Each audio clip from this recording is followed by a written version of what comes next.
Yo, what's up mga kritiyan? Welcome back dito sa ating YouTube channel. Kamusta po kayo? At meron tayong ginagawang click dito. So, merong problema yung kanyang torque drive. So, para malaman natin kung saan ang problema, ay, eto, ilagay muna natin yung torque drive. Pakinggan nyo. Ayun, oh. Lakas. Pero kapag inalis natin, yan, smooth. So, ibig sabihin, sira na yung bearing ng torque drive niya. So, yun yung reference para malaman na yan ang sira. So, sakit to na mga Honda talaga. Ayan. So, babaklasin natin para makita natin yung mapalitan natin yung bearing.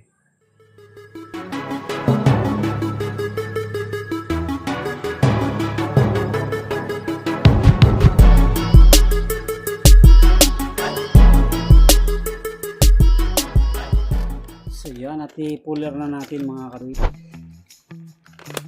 Puller. Para matanggal yung bearing.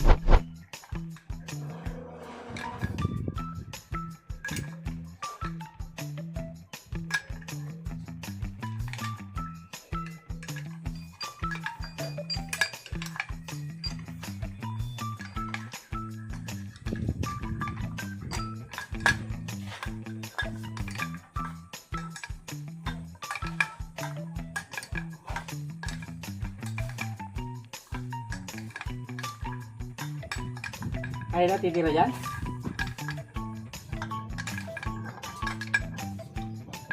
Ay na. Ha?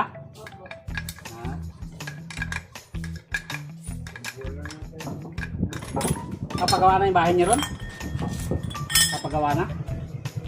Yung bahay dyan sa taas?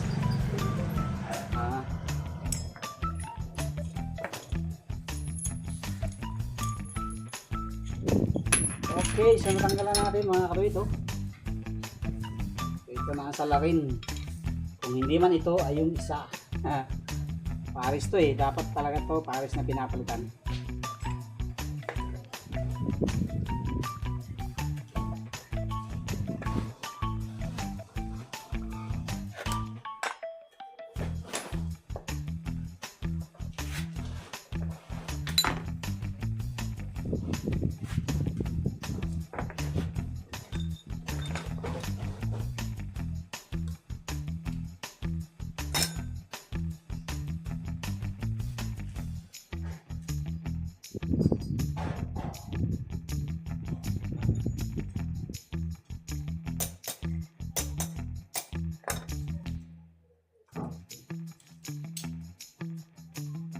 So ito na mga kabit, maganit na talaga, oh.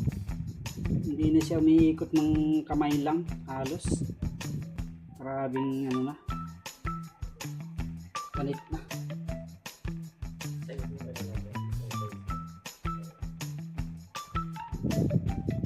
So yun, may part number naman siya sa gilid, oh. China pala to. Indonesia pala. So tatanggalan natin yung stick bearing. Tingnan natin ulit, salang ulit natin kung pwede kasi bumili ng isa lang yan eh. Sa totoo lang naman talaga yan yung persado, yung isa na yan. So salang ulit natin, tingnan natin kung may tunog tong isa.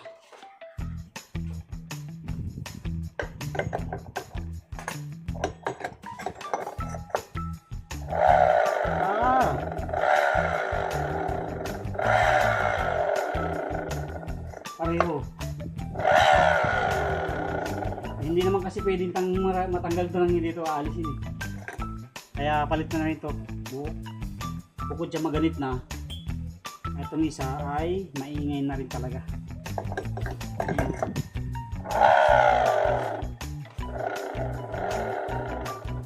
Pero pagka inano mo, smooth. Ayan.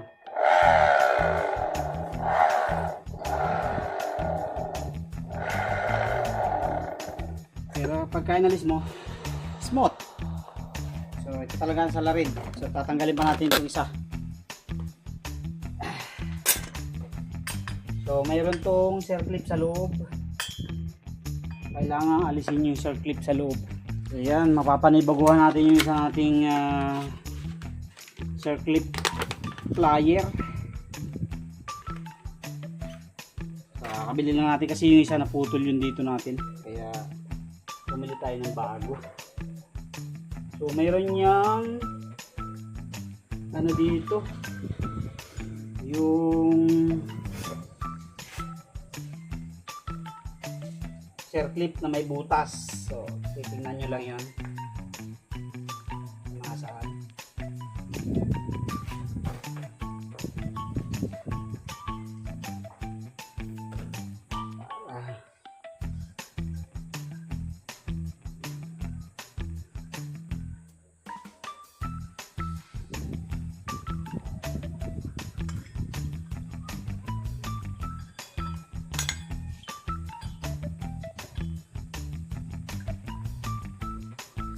Kulang pa pala tayo, dapat pala yung pa-ikong. Paano pala itong ano natin? Nabili natin. Pabuka. So dapat mayroon pa tayo ng pa-ikong.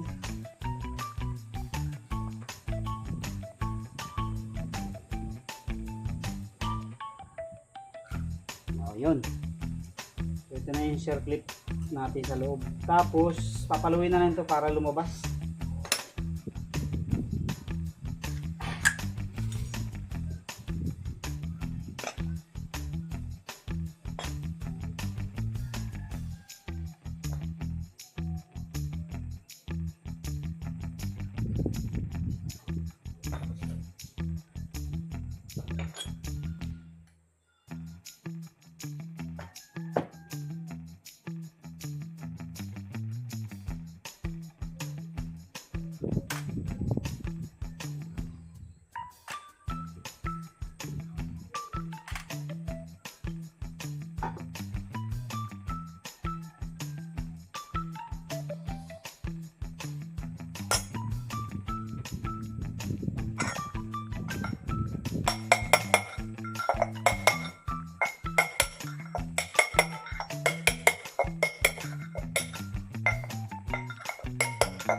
So ito na ang salarin na napakaingay.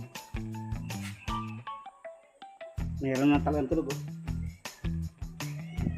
Papilan natin ang bago to. Wala tayong stock pa dito pala. Ito nalilimutan natin. So bihira lang kasi tayo makapagpalit ng ganito eh.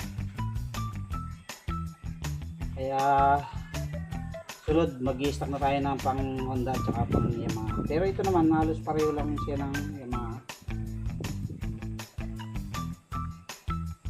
Check mo yung part number ha. Kita naman eh.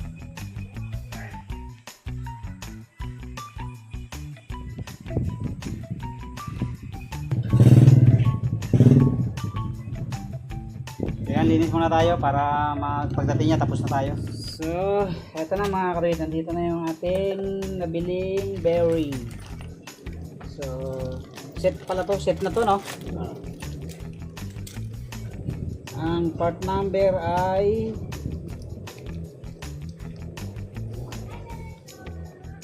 ano ba yung part number? Magkaiba na siya ng part number.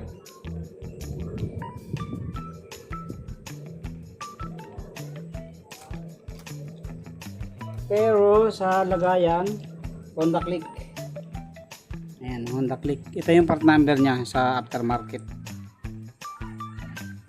9001 KB 1003. Iba kasi yun dito.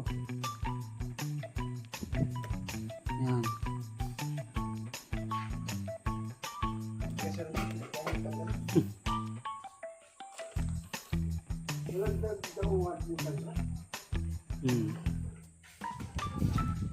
So,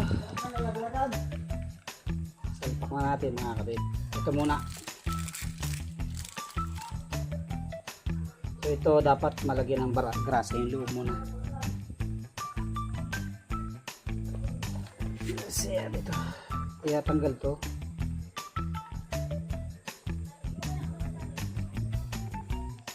Ayan. Pansin nyo, walang grasa. Oh. So dito kasi humihina yung bearing eh. So lagyan natin ng high temp na grasa.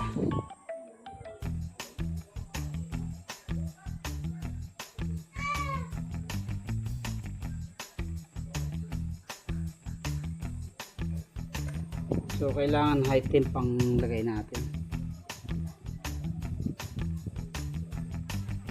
Tapos balik nyo yung cover kasi yan naman ay plastic lang. So yung isa, so mas maganda din siguro alisin natin itong isa para nalalagyan siya ng grasa. O pwede rin, wag na, para hindi siya napapasukan ng dumi. Puno naman siya ng grasa eh.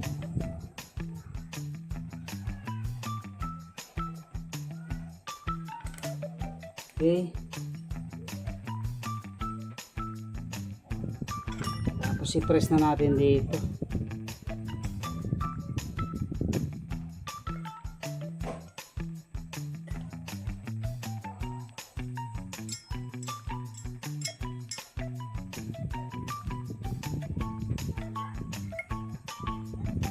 Tingnan natin kung ano yung kapareha dito.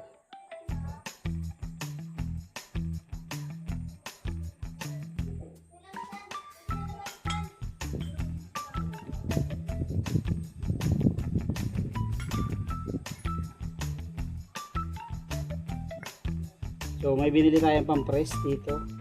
Ayan. Pwede rin dito. Ay, hindi pala kasya. Hindi kasya pag ganun. So ayan.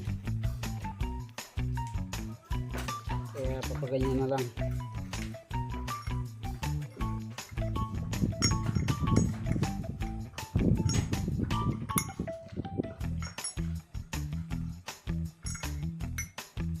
Swak siyang loob mga kadit. Yung binili nating pang bushing, press ng bushing ano.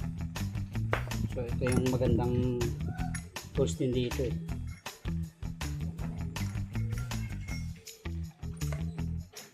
So lagay lang natin.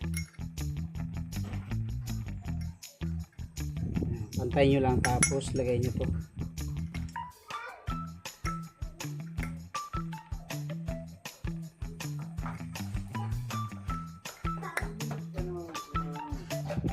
Tapos lagyan natin ng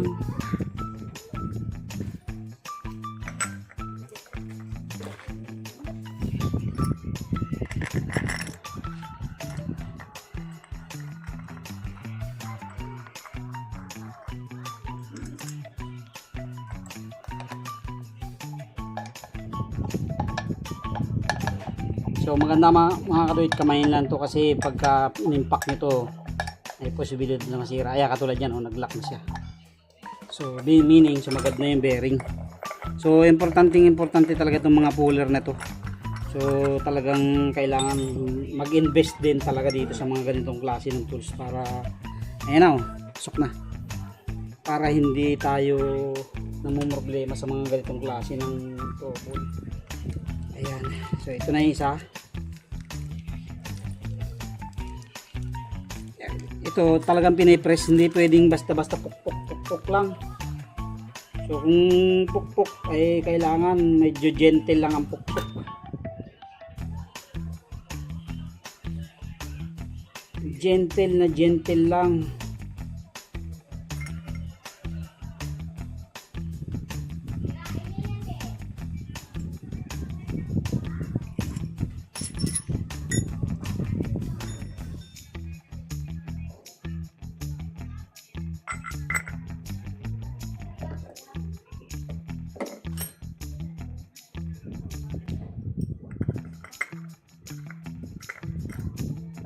So ito na mga karit, kapantay lang naman yan. Yan o.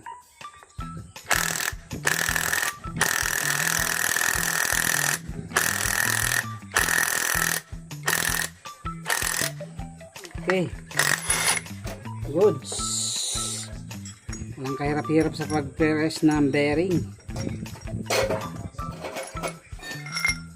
kasi may konting alog talaga. So yan na mga karit. Pantay lang naman yan dyan. Tapos dito, yun ang pinaka-importante dyan. Tapos lagyan natin ng grasa.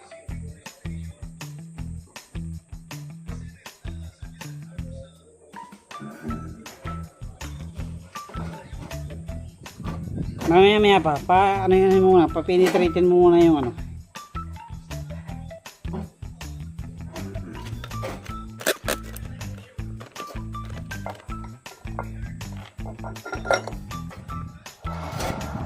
Ayos, uy. Ayan na mga karit, wala nang ingay.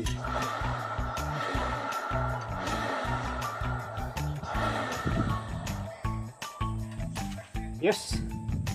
Success. So, okay na mga karit, tapos na tayo. Pagkaano naman tayo assembly. So na testing na natin.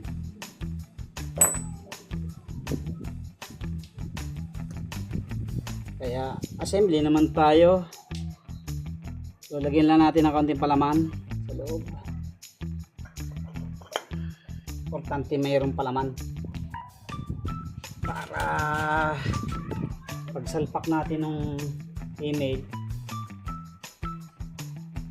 mail pala, mail. Okay na.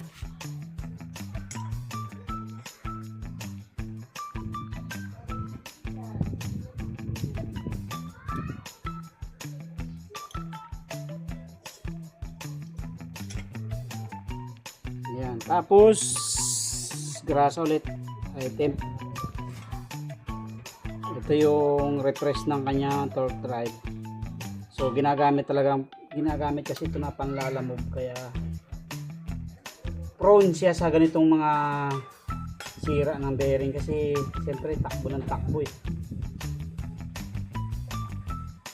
Tsaka ano na to, normal na sa mga Honda Click. So mabuti na nga lang at ina-check niya ng maaga para hindi na siya nabutan sa daan ng problema. So at least na-prevent yung sira na agapan. Kunting ingay pa lang ay na-solve na. Okay. So lagyan ulit natin ng grasa dito. Huwag naman yung sobrang dami kasi tatapon din yan. Huwag sobrang dami. So kailangan yung pantaman lang. Okay, tapos assembly na tayo ng pulley.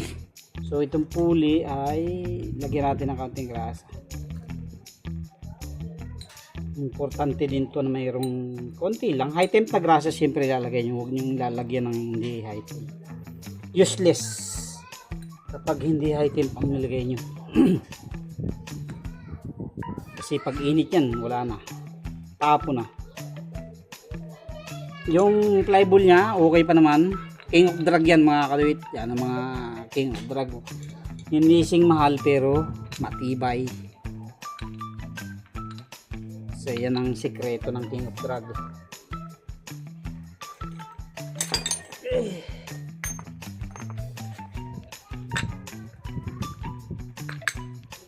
Wala pa namang alog yung kanyang slider piece. Ganda pa.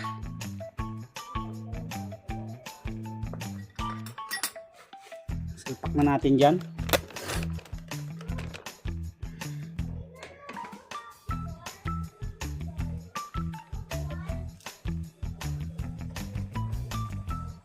Ayan. Tapos ito, para hindi dumikit, nilalagyan din. Kaunti lang.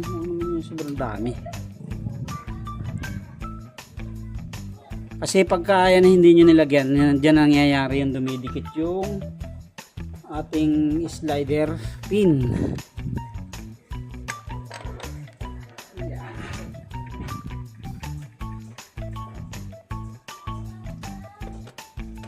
Tapos clutch pala, ano natin. Okay, assembly na tayo. Lagyan natin ng konting langis dito.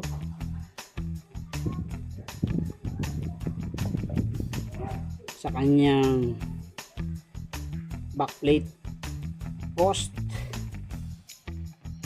clutch post,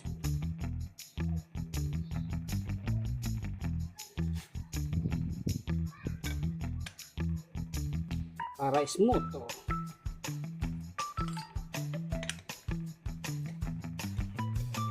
As yung mga clutch damper, huwag niyong kalimutan. Yan na yan.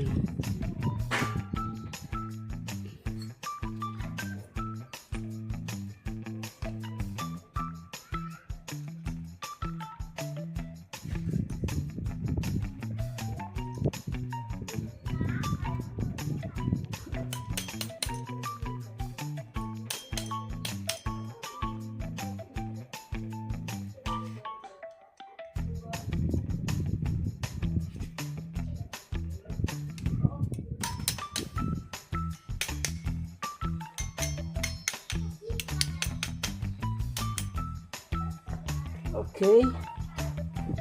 So yung ating lock spacer.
Pumasok ang kabila.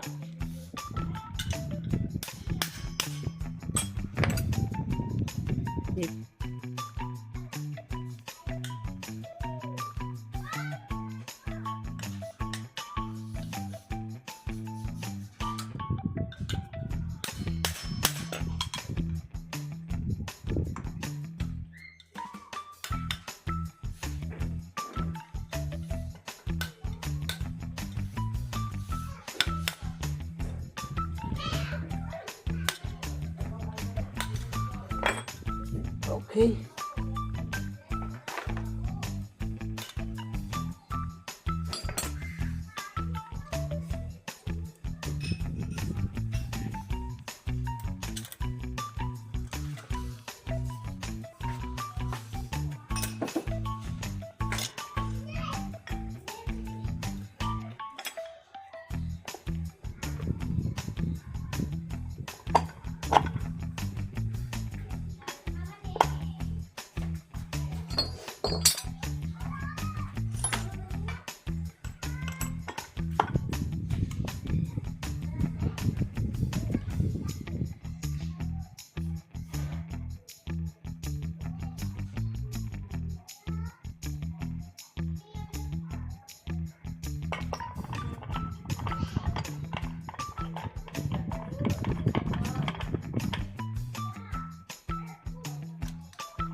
Okay, assembly. So, lagay tayo ng kating graso dito.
So, ito na mga katoy, nasolve na natin ang problema.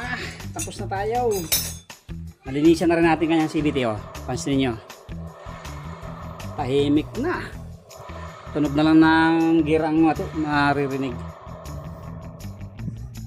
Kabit na natin. Oh, testing mga pre mo na. Andar mo na pre. Para makita natin.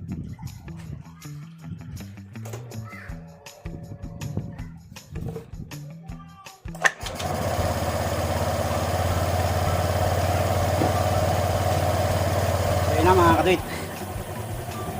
Ayos.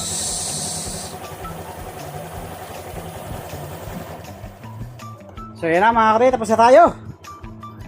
Okay na. Masolve ang problema. Akala niya ay panggilid lang.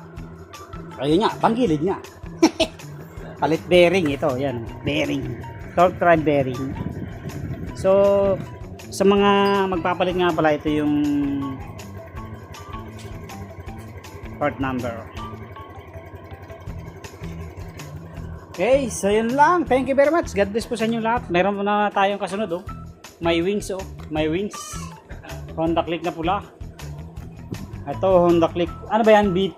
B3 din ba yun sa'yo? B3 din pala. Kala ko B2. Okay. Thank you, thank you.